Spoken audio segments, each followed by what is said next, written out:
بسم الله الرحمن الرحیم. شروع کوم د الله په نامه چې ډېر زیات مهربان او رحم کوونکی دی.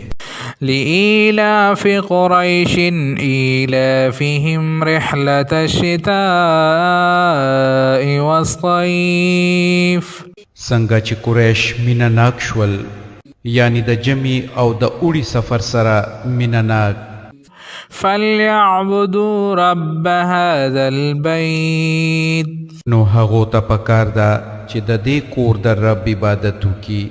الذي أطعمهم من جوع وآمنهم من خوف. چې هغه یې د لوږې نه بچ کړل، خوراک یې ورکړل او په ویره کې امن ورکو. صدق الله العظیم. الله ستر رښتیا ویونکی دی.